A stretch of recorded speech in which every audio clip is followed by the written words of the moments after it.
If you're wondering whether or not you should read Gardens of the Moon, TLDR, yes. Yes, you should.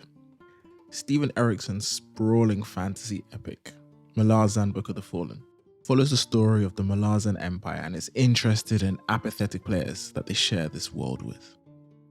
The world of Malazan was co-created by Steven Erikson and E&C Esselmont as the setting for their tabletop role-playing campaigns. It's a story of the world through the eyes of various people and cultures, both the civilized and the barbaric, the enlightened and the fallen, the people drunk on power and greed and those simply trying to get by. The series spans 10 books, starting with Gardens of the Moon. Disclaimer, I'm currently on book 7. I want to talk about this series so much that I may have wandered around the fantasy section in bookstores, hoping someone will ask me what I'm reading, just so I can unleash all over them. Oh my God! Now, what is Gardens of the Moon about? It covers the Malazan Empire's journey to conquer the city of Darujistan, with an undercurrent of the various factions and players struggling for power and influence during this conflict. There is no hand-holding. In fact, hold the review. You know when you typically start a piece of fantasy fiction?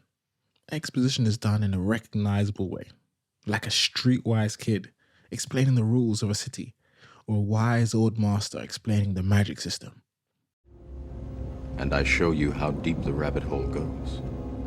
Well, after the prologue, the first 2 chapters include a massacre in a fishing village and a city besieged by a brutal showing of magic, complete with the presence of a massive floating rock fortress and giant ravens. The positives. Number 1, memorable characters. The characters make a solid impression. How certain characters are introduced really stay with you. I remember the first time I was introduced to Rake. It was perfect.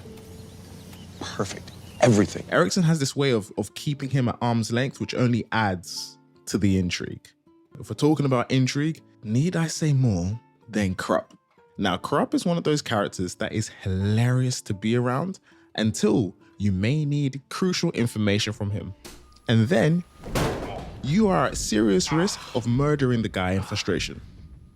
Do not call him in case of emergency. Just don't do it to yourself.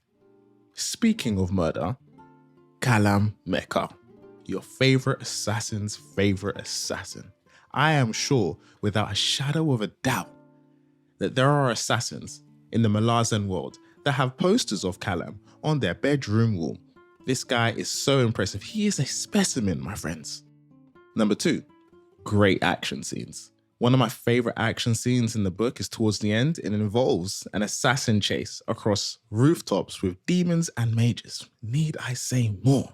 The important thing about an action scene in a book is how easy is it to follow. Can the author paint an accurate mental image? Now, yes, that's also based on the reader's imagination and how they can piece that together in their head, but Erikson guides you along that journey. Number 3, the depth of the world. There is a real tangible understanding that the world you find yourself in is not a black and white one. Everything is grey. There is clear complexity, and I love that.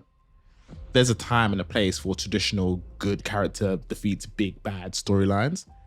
However, in this case, this greyness, it's exciting to know that you're embarking on a journey that is far from straightforward. With all these positives, and I know clearly I sound biased right now, and yes, I am. But there are some negatives. And that's the sense of being lost. There are no rules, man. We're lost. You are dropped in the middle of a timeline where some major events have occurred in the years prior, and you're in the thick of it right now. There is this major siege early in the book that left me scrambling through pages. I wasn't sure whether or not it was real. Was it a dream sequence, or is that thing truly transforming?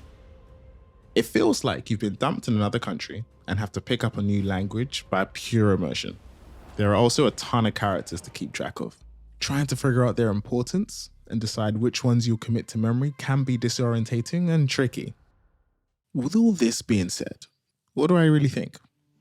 I'll be honest, I did my research into this series as a whole before embarking on this journey, and I was well aware that Gardens of the Moon may not be the strongest start to a multi-book epic.